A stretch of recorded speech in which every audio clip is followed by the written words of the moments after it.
આલેર ગામે ગૌશાળાના નામે યોજાયેલા લકી ડ્રોના આયોજકો વિરુદ્ધ ગુનો નોંધાયો છે। લકી ડ્રોનો માસ્ટરમાઇન્ડ અશોક માળી સહિત 10 સાગરીતો સામે પોલીસે ગુનો નોંધ્યો।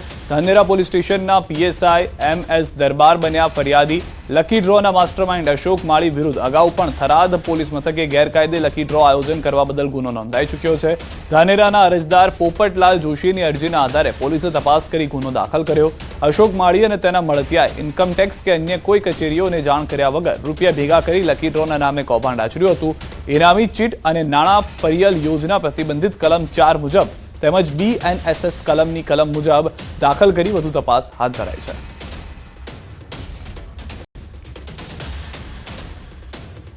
હું આપ લોકોને જણાવવા માંગુ કે બનાસકાંઠા પોલીસે આની પહેલા પણ 3 જેટલી એફઆઈઆર રજીસ્ટર્ડ કરેલી હતી અને આજે અમે લોકોએ ધાનેરા ખાતે પણ 1/4 એફઆઈઆર રજીસ્ટર્ડ કરેલી છે।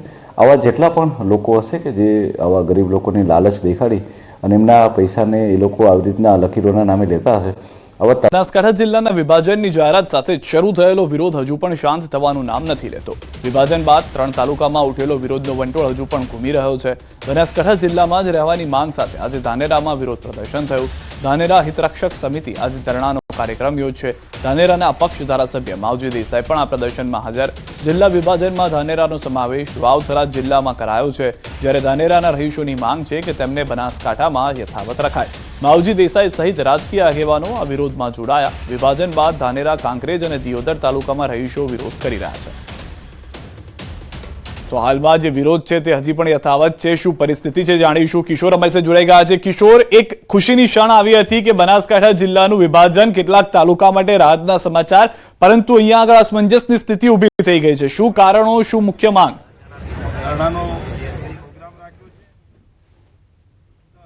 ચોક્કસથી સિદ્ધાર્થ, બનાસકાંઠા જિલ્લામાંથી એક નવો જિલ્લાનું નિર્માણ કરવામાં આવ્યું ત્યારે ક્યાંક લોકોમાં ખુશીનો માહોલ હતો, પરંતુ બનાસકાંઠા જિલ્લાના જે 3 તાલુકાઓ છે, દિયોદર, ધાનેરા અને કાંકરેજ, તે લોકોનો વિરોધ અત્યારે ચાલી રહ્યો છે। તેઓની માંગ છે કે તેમને બનાસકાંઠામાં રાખવામાં આવે।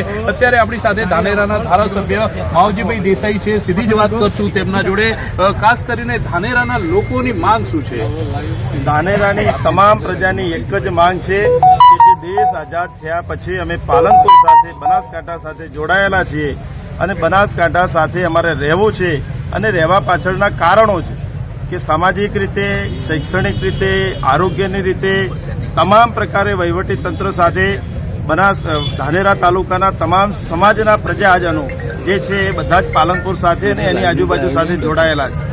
એ કારણે કરી અને એમને વહીવટી સુગમ રહે અને ભૌગોલિક રીતે પણ અનુકૂળતા ધાનેરા તાલુકા અને શહેરના બધા જ સર્વ સમાજના લોકોને પાલનપુર અનુકૂળ વર્ષોથી આવ્યું છે। જ્યારે થરાદ જિલ્લો બન્યો, થરાદ સેન્ટર બને તો એક બાજુ બને છે, એનાથી અવળી દિશાની અંદર ધાનેરાને જવું પડે। જ્યારે પાલનપુર છે એ પાલનપુરમાં જવાય, ત્યાંથી અમદાવાદ, ગાંધીનગર અને તમામ ગુજરાતના કંઈ પણ નાના મોટા કામ હોય તો એ આ બાજુ જઈ શકે। એ માટે કરીને આજનો અગાઉ પણ આ જ પ્રકારે પ્રોગ્રામો કર્યા હતા અને સમગ્ર હિતરક્ષક સમિતિ અને સર્વ સમાજની પ્રજાએ બધાએ ભેગા મળી અને આ નક્કી કર્યું છે। અને એના ભાગરૂપે આજે 11 થી માંડીને 3 વાગ્યા સુધી તમામ ધાનેરા શહેર અને તાલુકાની પ્રજા, બધા જ સમાજના આગેવાનો, શૈક્ષિક સંસ્થાઓ અને તમામ આગેવાનો મોટી સંખ્યાની અંદર આજે હાજર રહી અને એક જ અવાજે એક જ વાત છે અને સરકારની અમારી સૌ લોકોની અને આ વિસ્તારના ધારાસભ્ય તરીકે મારી પણ વિનંતી છે કે જ્યારે પ્રજાની સુખાકારી માટે, પ્રજાની સગવડ માટે જિલ્લો બનાવતા હોઈએ તો પ્રજાનું હિત ધ્યાને રાખવું એ સરકારની પણ ફરજ બને છે। અને એ ફરજના ભાગરૂપે અમે બધા વિનંતી પણ કરીએ છીએ કે સમગ્ર ધાનેરા તાલુકાને પાલનપુર સાથે જોડાયેલો। હિતરક્ષક સમિતિ દ્વારા આજે ધરણા આપવામાં આવ્યા છે અને ચીમકી ઉચ્ચારવામાં આવી છે કે હવે ટ્રેક્ટરો લઈને ગાંધીનગર પહોંચશું। શું કહેશો? પ્રજાનો એવો મત છે કે ધાનેરા તાલુકાને બનાસકાંઠામાં રાખવામાં આવે, એના માટે આખા ધાનેરા તાલુકાની પ્રજાએ સ્વયંભૂ બંધ રાખી અને 4 તારીખના રોજ મોટી રેલી કરીને પ્રાંત કલેક્ટરને આવેદનપત્ર આપ્યું છે અને માગણી કરી છે કે ધાનેરા તાલુકાને બનાસકાંઠા જિલ્લામાં રાખવામાં આવે। પેસારો અને પ્રસાવને જોતા તંત્ર પણ એલર્ટ મોડમાં છે। ખાસ કરીને સ્કૂલોમાં પણ તકેદારી વધારી દેવાઈ છે। ભરૂચ જિલ્લા શિક્ષણ વિભાગ પણ સતર્કતા દાખવીને પાણી પહેલા પાળ બાંધી છે। જોકે હજુ સુધી ભરૂચમાં પણ એક પણ કેસ નોંધાયો નથી, પરંતુ આવનાર સમયમાં શૈક્ષણિક પરીક્ષા તેમજ બોર્ડ પરીક્ષાને ધ્યાનમાં રાખીને શિક્ષણ વિભાગ પણ કમર કસી ચૂક્યું છે। જિલ્લા શિક્ષણ અધિકારીએ શાળાઓને આ અંગે ખાસ સૂચના આપી છે। શિક્ષણ અધિકારીના મતે ગાઈડલાઈન આવશે તે મુજબ પગલાં લેવા વિભાગ સજ્જ છે। આગામી સમયમાં બોર્ડની પરીક્ષાઓ શરૂ થવા જઈ રહી છે, બાળકોની પ્રિલિમ પરીક્ષાઓ પણ ચાલુ થવાની છે. તે સમયમાં બાળકોને HMPV વાયરસથી શક્ય એટલા વધારે પ્રમાણમાં બચાવી શકીએ એ માટેના સાવચેતીના પગલાં લેવા માટે અમે તૈયાર છીએ. અમારો એક્શન પ્લાન પણ રેડી છે. ઉપરથી જેવી સૂચના મળશે અથવા આરોગ્ય વિભાગની એડવાઇઝરી મળશે એ સાથે જ અમે અમારી કાર્યવાહી શરૂ કરી દઈશું. તો અમદાવાદ સાબરકાંઠામાં HMPVના કેસ નોંધાતા જ પોરબંદર જિલ્લાનું આરોગ્ય તંત્ર પણ એલર્ટ મોડ પર આવી ગયું છે. પોરબંદરની સરકારી ભાવસીજી જનરલ હોસ્પિટલમાં પૂર્વ તૈયારીના ભાગરૂપે તમામ જરૂરી વ્યવસ્થા ઊભી કરાઈ છે.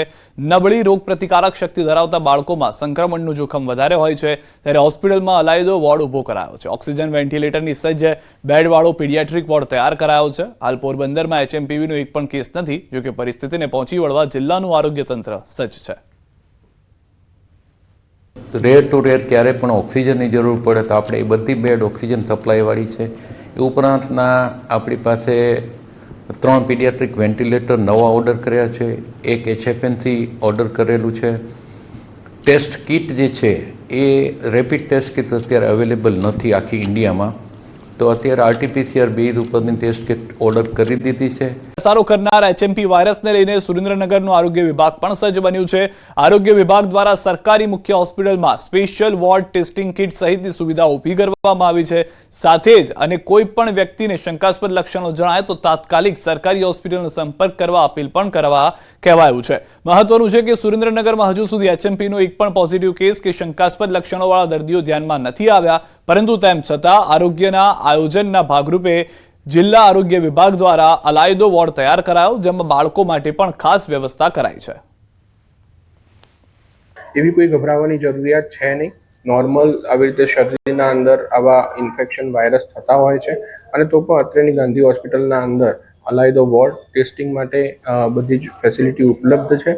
એટલે ગભરાશો નહીં, સાવચેતી રાખીશું અને આનાથી આપણે બચીશું. HMPVનો વધુ એક કેસ નોંધાયો છે. વસ્ત્રાપુરમાં રહેતા 80 વર્ષીય વૃદ્ધનો રિપોર્ટ પોઝિટિવ આવ્યો છે. દર્દી મેમનગરની સ્ટર્લિંગ હોસ્પિટલમાં દાખલ છે. દર્દીની તબિયત હાલમાં સ્વસ્થ હોવાની જાણકારી છે. દર્દીને અસ્થમાની પણ બીમારી હોવાનું જાણવા મળી રહ્યું છે. તો ચીનમાં હ્યુમન મેટાન્યુમો વાયરસ HMPVના કેસમાં વધારો થતા દુનિયાભરમાં ખળભળાટ મચ્યો છે. અમદાવાદના HMPV વાયરસનો વધુ એક કેસ નોંધાયો. વસ્ત્રાપુરમાં રહેતા 80 વર્ષીય વૃદ્ધનો રિપોર્ટ પોઝિટિવ આવતા હાલ હોસ્પિટલમાં દાખલ કરવામાં આવ્યા છે. બીજી તરફ સાબરકાંઠાના પ્રાંતિજ તાલુકાના એક ગામના 7 વર્ષ બાળકનો પણ શંકાસ્પદ રિપોર્ટ આવ્યો છે. HMPV વાયરસનો રિપોર્ટ શંકાસ્પદ હોવાનું આરોગ્ય વિભાગને કહેતા તંત્ર હરકતમાં આવ્યું છે. સેમ્પલ લઈને તપાસ માટે અમદાવાદ મોકલાયો છે, જેનો રિપોર્ટ આવતા હજી થોડો સમય લાગશે. જો કે હાલ બાળક વેન્ટિલેટર પર છે, પરંતુ પ્રથમ દિવસ કરતા સ્થિતિ સુધારા પર હોવાની ડોક્ટરોનું પણ કહેવું છે.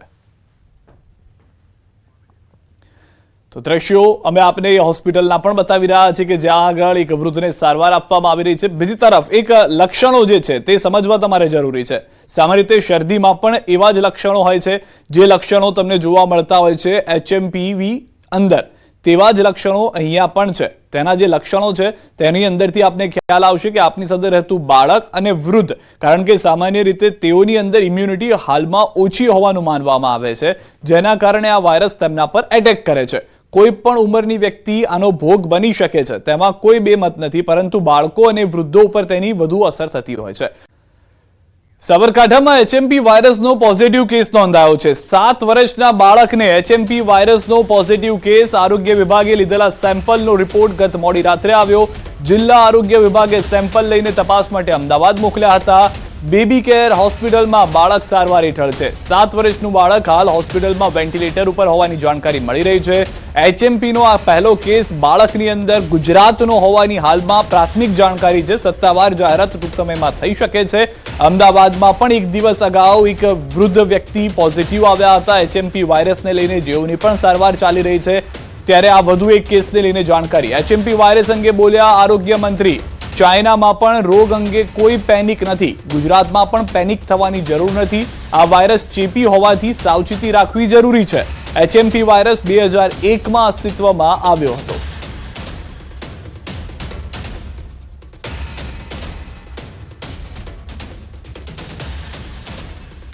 આ તમામ વાયરસો ચેપી હોવાના કારણે આપણે એની સાવચેતી લેવી જોઈએ. કેટલીક બાબતો કોઈને શરદી, ફ્લૂ, ઉધરસ, ખાંસી આ પ્રકારનું હોય, ગળામાં દુખાવો, તો સ્વાભાવિક થોડું અંતર જાળવવું જોઈએ અને પોતાના પરિવાર સાથે પણ જ્યાં સુધી લક્ષણો પ્રમાણેની સારવાર ન પતે અને ગુડ ફીલ ના થાય ત્યાં સુધી એ થોડા સાવચેતી આપણે લઈએ તો મને લાગે છે કે નાના બાળકો કે જેનામાં ઇમ્યુનિટી નથી, મોટા વડીલો કે જેમનામાં પણ ઇમ્યુનિટીનો પ્રશ્ન છે, તો એને અસર ઓછી થાય અને કોઈ પણ આખી દુનિયામાં, અને ચાઇનાની જ્યારે વાત કરી છે ત્યારે ચાઇનામાં પણ એવો કોઈ પેનિક નથી, એટલે આ ગુજરાતમાં અને ભારતમાં પણ પેનિક થવાની જરૂર નથી.